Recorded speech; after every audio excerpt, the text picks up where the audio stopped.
My channel your online teacher. അതിലേടാ നമ്മുടെ തിങ്കളാഴ്ചത്തെ +2 ബിസിനസ് സ്റ്റഡീസിന് എസ്സേ ക്വസ്റ്റ്യൻസിന്റെ ഭാഗത്ത് ഏറ്റവും കൂടുതൽ എക്സ്പെക്ട് ചെയ്യുന്ന ക്വസ്റ്റ്യൻ ആണ് നമ്മൾ ഇന്നത്തെ ക്ലാസ്സിൽ ഡിസ്കസ് ചെയ്യാൻ വേണ്ടിയിട്ട് പോകുന്നത്.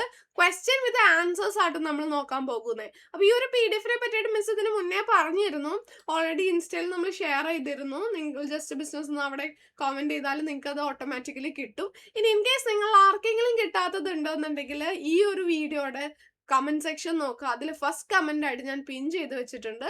നിങ്ങൾക്ക് അവിടെ നിന്ന് അത് ഡൗൺലോഡ് ചെയ്യാം കേട്ടോ. ഓക്കെ, അപ്പൊ ഫസ്റ്റ് ക്വസ്റ്റ്യൻ ആണ് describe the process of planning. 8 മാർക്കിന്റെ ക്വസ്റ്റ്യൻസ് ആണ് ഇതിൽ നമ്മൾ പഠിക്കാൻ പോകുന്നത് കേട്ടോ. പ്ലാനിങ്ങിന്റെ സ്റ്റെപ്പ് പറഞ്ഞാൽ പ്ലാനിങ്ങിന്റെ ആദ്യത്തെ സ്റ്റെപ്പാണ് ഒബ്ജക്റ്റീവ് സെറ്റ് ചെയ്യുക. ഒബ്ജക്റ്റീവ് സെറ്റ് ചെയ്യാന്ന് വെച്ചാൽ എന്താണോ നമ്മൾ നേടേണ്ടത്, എന്താണോ നമുക്ക് നേടിയെടുക്കേണ്ടത്, അതാണ് ഒബ്ജക്റ്റീവ്. അത് സെറ്റ് ചെയ്യുക എന്നുള്ളതാണ് ആദ്യത്തെ ഒബ്ജക്റ്റീവ്. അപ്പോൾ ഒബ്ജക്റ്റീവ് സെറ്റ് ചെയ്തു. ഒബ്ജക്റ്റീവ് വളരെ ക്ലിയർ ആയിട്ട് ഡിഫൈൻ ചെയ്തിട്ടുണ്ടാകണം.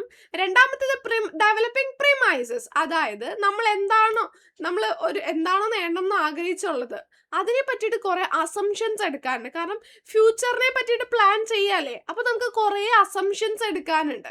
അതിനെയാണ് ഡെവലപ്പിംഗ് പ്രിമൈസസ് എന്ന് പറയുന്നത്. Then identifying alternative courses of action. അപ്പൊ നമ്മൾ ഒരു ഒബ്ജക്റ്റീവ് പറഞ്ഞു, ആ ഒബ്ജക്റ്റീവ് നേടിയെടുക്കുന്നതിന് വേണ്ടിയിട്ട് എന്തൊക്കെ വഴികളുണ്ടോ അതെല്ലാം കണ്ടുപിടിക്കലാണ് identifying alternative course of action. എന്നിട്ട് എന്ത് ചെയ്യാ, ഇവാലുവേറ്റിംഗ് ഓൾട്ടർനേറ്റീവ്. ഇതെല്ലാം ഓരോന്നും ഇവാലുവേറ്റ് ചെയ്യുക.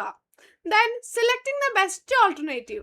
ഓരോന്നിന്റെ മെറിറ്റും ഡിമെറിറ്റും ഒക്കെ നോക്കിയിട്ട് അതിൽ ഏറ്റവും ബെസ്റ്റ് ആയിട്ടുള്ളത് എന്ത് ചെയ്യുക, സെലക്ട് ചെയ്യുക.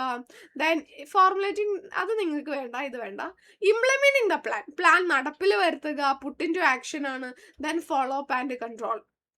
നമ്മൾ പ്ലാൻ ചെയ്ത പോലെ തന്നെയാണ് കാര്യങ്ങൾ നടക്കുന്നതെന്നുള്ളതൊന്ന് ഉറപ്പ് വരുത്തുക. അതാണ് ഫോളോ അപ്പ് ആൻഡ് കൺട്രോളിൽ വരുന്നത്. വളരെ പ്രധാനപ്പെട്ടതാണ്. ഈ ചോദ്യം ഇല്ലാത്ത ചോദ്യപേപ്പർ ഇല്ല എന്ന് നമുക്ക് പറയാം. അങ്ങനത്തെ ക്വസ്റ്റ്യൻസ് ആണ്.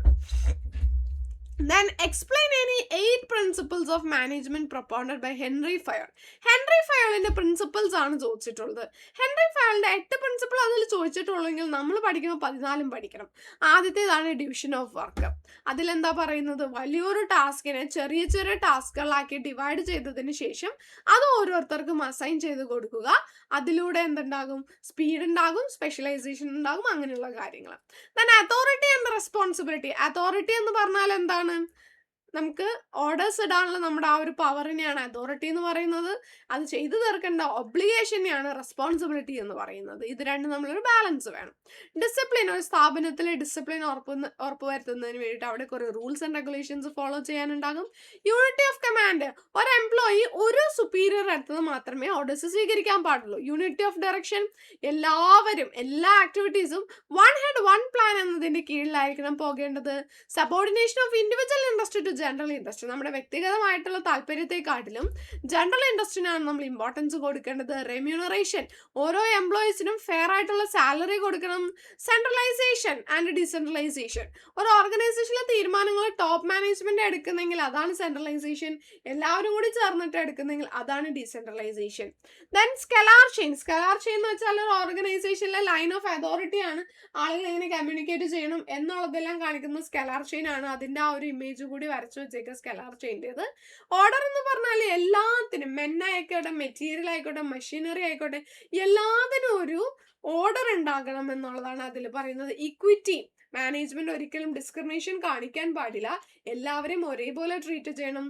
Stability of tenor of personal, ഓരോ എംപ്ലോയീസിനെയും ഇപ്പോൾ ഒരാൾക്ക് ട്രാൻസ്ഫർ കൊടുത്തിട്ടുണ്ടെന്നുണ്ടെങ്കിൽ അയാൾക്ക് അവിടെ ഒന്ന് അഡാപ്റ്റ് ചെയ്യാനുള്ള കുറച്ച് സമയം കൊടുക്കണം അല്ലേ. അതല്ലെങ്കിൽ പിന്നെയും അങ്ങനെ ഇരിക്കാതെ അയാൾക്ക് പിന്നെയും ട്രാൻസ്ഫർ കൊടുത്ത് എന്ത് പറ്റും, അയാൾക്ക് അതിനോട് അഡ്ജസ്റ്റ് ആവാൻ പറ്റില്ല. അപ്പൊ അയാൾ ആ ഒരു ഓർഗനൈസേഷനിൽ നിന്ന് പിരിഞ്ഞു പോകാനുള്ള സാധ്യതയുണ്ട്. അതുകൊണ്ട് എംപ്ലോയിയുടെ ടേൺ ഓവർ കുറയ്ക്കണം. ദെൻ ഇനീഷ്യേറ്റീവ് എന്ന് പറഞ്ഞിട്ടുണ്ടെങ്കിൽ മാനേജ്മെന്റ് എപ്പോഴും ഇനീഷ്യേറ്റീവ് പ്രോത്സാഹിപ്പിക്കണം എന്നാണ് പറയാറ്. അത് എംപ്ലോയീസ് മുന്നിട്ട് ഇറങ്ങി വന്ന് കാര്യങ്ങൾ ചെയ്യട്ടെ. എസ്പെറ ഡി കോപ്സിൽ എന്താ പറയുന്നത്, ടീം സ്പിരിറ്റ് പ്രൊമോട്ട് ചെയ്യണം എന്നാണ് പറയുന്നത്.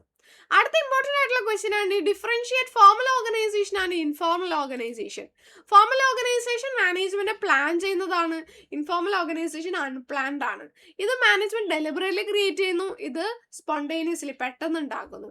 ഇതിനൊരു ഡെഫിനറ്റ് സ്ട്രക്ചർ ഉണ്ട്, ഡെഫിനറ്റ് സ്ട്രക്ചർ ഇല്ല. ഇവിടെ അതോറിറ്റി ക്ലിയർലി ഡിഫൈൻഡ് ആണ്, ഇവിടെ അതോറിറ്റി ഇല്ല.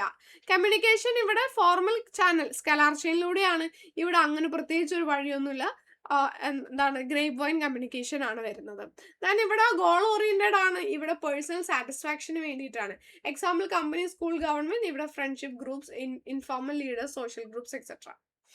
ഇനി അടുത്ത ക്വസ്റ്റ്യൻ എന്ന് പറയുന്നതാണ് advantages and disadvantages of divisional structure. എടാ പിന്നെ ഡിവിഷണൽ സ്ട്രക്ചർ ചോദിക്കുമ്പോൾ നിങ്ങൾ അതിന്റെ പിക്ചർ കൂടി വരച്ചു വെച്ചോട്ടോ, ഞാൻ മറന്നു ഇതിലേക്ക് ചേർക്കാൻ. മാനേജിങ് ഡയറക്ടറുടെ കീഴിൽ ഓരോരോ ഡിവിഷൻ, അതായത് കോസ്മെറ്റിക്സ്, പിന്നെ ഷൂസ്, പിന്നെ വേറെന്തെങ്കിലും മെഡിസിൻ, അങ്ങനെ പല പല ഡിവിഷൻ. എന്നിട്ട് ആ ഓരോ ഡിവിഷന്റെ കീഴിലും ഫങ്ഷണൽ സ്ട്രക്ചർ, അതായത് ഓരോ ഡിവിഷന്റെ കീഴിലും finance manager, production manager, finance production manager എന്ന് വേണ്ട, HR, മാർക്കറ്റിംഗ്, അങ്ങനെ ആ ഒരു ഇമേജ് വരച്ച് വെക്കണം കേട്ടോ. ഡിവിഷണൽ സ്ട്രക്ചറിന്റെ പ്രത്യേകത എന്താണ്? അതിന്റെ അഡ്വാൻറ്റേജ് പറഞ്ഞാൽ ഓരോ ഡിവിഷനും അറ്റൻഷൻ കിട്ടും, പെട്ടെന്ന് തീരുമാനങ്ങൾ എടുക്കാൻ പറ്റും, റെസ്പോൺസിബിലിറ്റി ഫിക്സ് ചെയ്യാൻ എളുപ്പമാണ്, ലാർജ് സ്കെയിൽ ഡൈവേഴ്സിഫൈഡ് ആയിട്ടുള്ള ബിസിനസ്സിന് ഇത് നല്ലതാണ്. ഡിസഡ്വാൻറ്റേജ് പറയുകയാണെന്നുണ്ടെങ്കിൽ അവിടെ എന്തിലേക്കാണ് അത് നയിക്കുന്നത്? ഡ്യൂപ്ലിക്കേഷൻ ആക്ടിവിറ്റിയിലേക്ക് നയിക്കും. ഒന്നിലധികം ഈ പറഞ്ഞ ഫങ്ഷണൽ സ്ട്രക്ചർ അതിൽ വരണ്ടല്ലോ. പിന്നെ കോസ്റ്റ്ലി ആണ്, ഡിവിഷൻ്റെ ഇടയ്ക്ക് കോൺഫ്ലിക്റ്റ് ഉണ്ടാവാൻ ചാൻസ് ഉണ്ട്, ഹൈലി സ്കിൽഡ് ആൻഡ് എക്സ്പീരിയൻസ്ഡ് ആയിട്ടുള്ള മാനേജേഴ്സിന് ആവശ്യമുണ്ട്. അപ്പം നമ്മളിപ്പോൾ ശരിക്കും പറഞ്ഞാൽ നമ്മൾ 4 ക്വസ്റ്റ്യൻസ് ആണ് 8 മാർക്കിന് വരാൻ സാധ്യതയുള്ള 4 ക്വസ്റ്റ്യൻസ്. 8×4 32 മാർക്കാണ് ഒറ്റ വീഡിയോയിൽ കവർ ചെയ്തത്. അപ്പൊ 8 മാർക്കിന് 2 ക്വസ്റ്റ്യൻ അല്ലേ വരുള്ളൂ. അപ്പൊ ഇത് ബാക്കിയുള്ളത് എവിടെ വരും? ബാക്കിയുള്ളത് നമ്മുടെ 6 മാർക്കിലോ 5 മാർക്കിന്റെ സെക്ഷനിൽ വരും. വിച്ച് മീൻസ് ഈ 4 ചോദ്യത്തിൽ ഒന്നുപോലും നിങ്ങൾക്ക് ഒഴിവാക്കാൻ പറ്റുന്നതില്ല. 4 പഠിച്ചേ പറ്റുള്ളൂ.